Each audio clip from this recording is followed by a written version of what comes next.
नमस्कार दोस्तों, राधे राधे। कैसे हैं आप? तो आज मैं आपके लिए लेकर आई हूँ जया एकादशी की व्रत कथा। जया एकादशी जो कि 8 फरवरी 2025 को है। प्रत्येक मास में 2 बार एकादशी आती है, ठीक है। और ये जो एकादशी होती है ये हमें श्री हरि विष्णु जी को बहुत ही प्रिय होती हैं, ठीक है।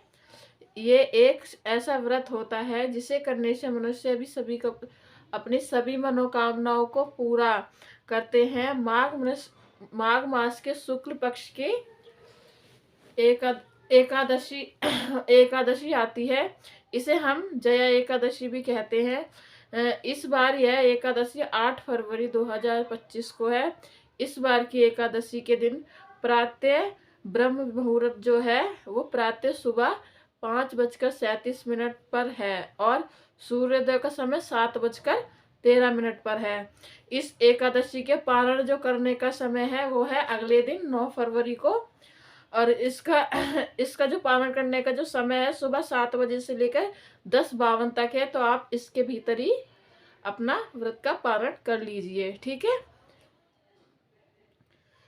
और जो अगले दिन होता है वो उस दिन द्वादशी लग जाती है और इस दिन बरा द्वादशी भी है जो है भगवान बरा देव का आविर्भाव दिवस भी कहते हैं इसे। जब भगवान श्री विष्णु ने इस पृथ्वी को बचाने के लिए वेदों का उद्धार करने के लिए बराह का रूप लिया था, ठीक है, इस दिन। तो चलिए इस एकादशी पर मैं आपको एक पौराणिक कथा सुनाती हूँ जयादशी के उपलक्ष्य में। और इस दिन यह कथा सुनी जाती है। इस कथा को सुनने से आप जो भी एकादशी का व्रत करते हैं, ठीक है, उसमें चेतना और भाव प्रकट होता है श्री हरि के प्रति, ठीक है।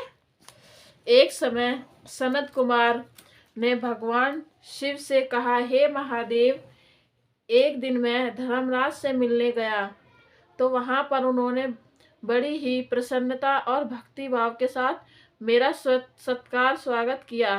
तत्पश्चात उन्होंने मुझे बैठने के लिए सुखमय आसन भी प्रदान किया।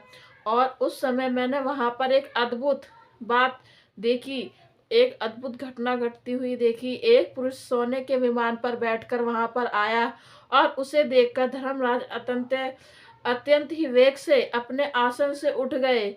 उन्होंने अनंत का दाहिना हाथ पकड़कर उन्होंने अर्ध आदि के द्वारा उसका पूर्ण रूप से सत्कार किया। और उसके बाद धर्मराज इस प्रकार कहने लगे, हे धर्म के महापुरुष, आपका स्वागत है।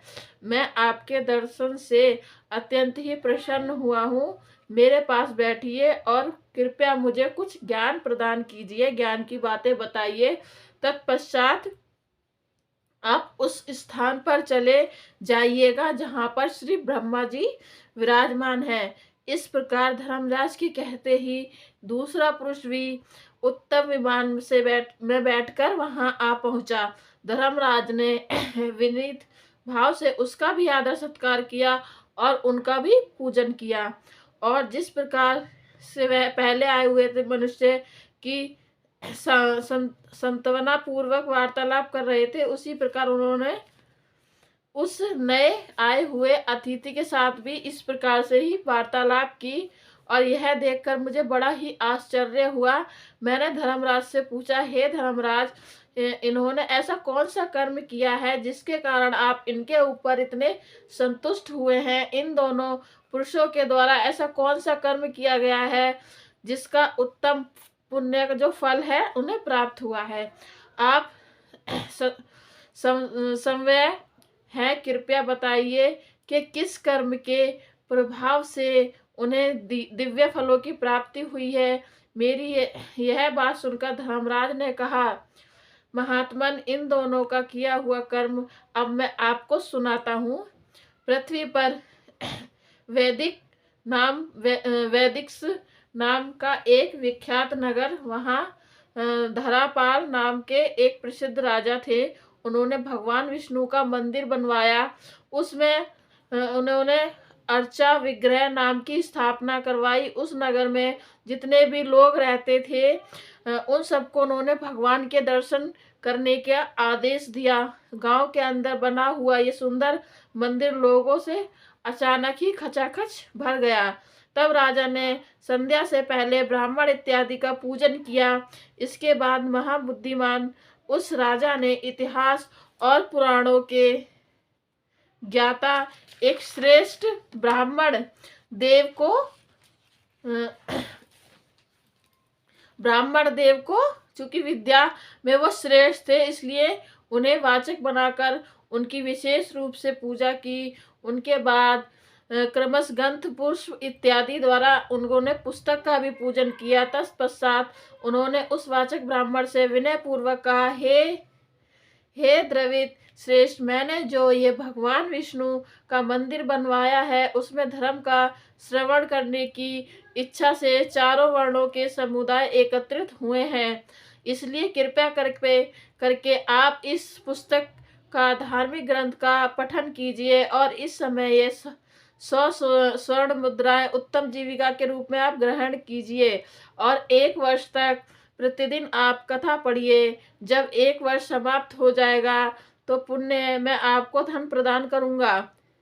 हे मुनि श्रेष्ठ, इस प्रकार राजा का आदेश पाकर वहां पर पूर्णमय कथा और वार्तालाप श्रवण क्रम चालू हो गया।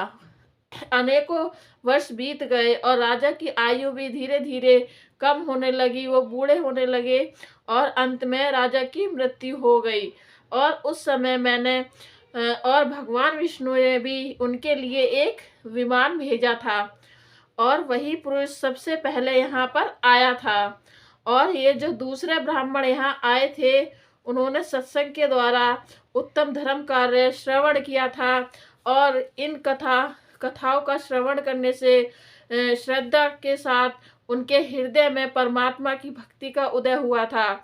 हे मुनि श्रेष्ठ, इसके बाद उन्होंने उन महात्मा वाचक की परिक्रमा की थी और उन्हें 1 मासा स्वर्ण दान दिया था।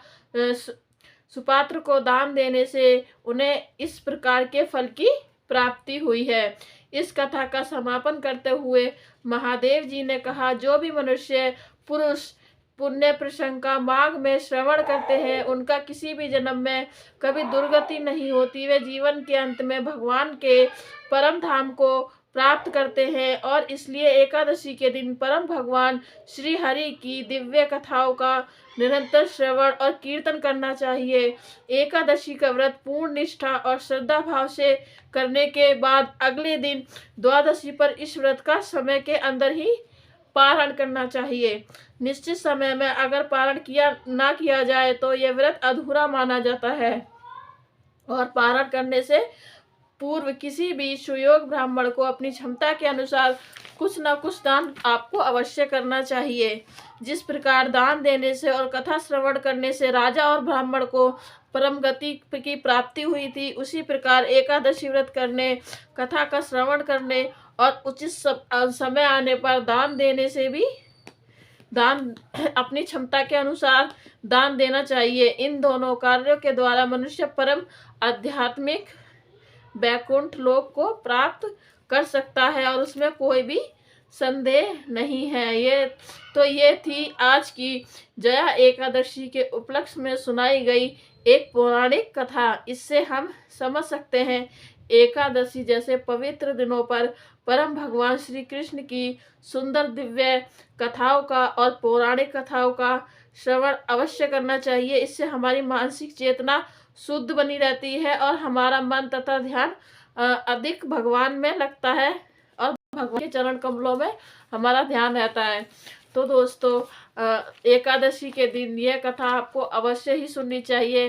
कथा सुनने मात्र से ही आपको जो व्रत का फल है वो प्राप्त होता है। ठीक है, तो इसी के साथ आज मैं अपनी वीडियो को यहीं समाप्त करती हूँ। अगर आपको मेरी वीडियो अच्छी लगी हो तो मेरे चैनल को सब्सक्राइब अवश्य करें और लाइक अवश्य करें। ठीक है, इसी के साथ जय माता दी, राधे राधे।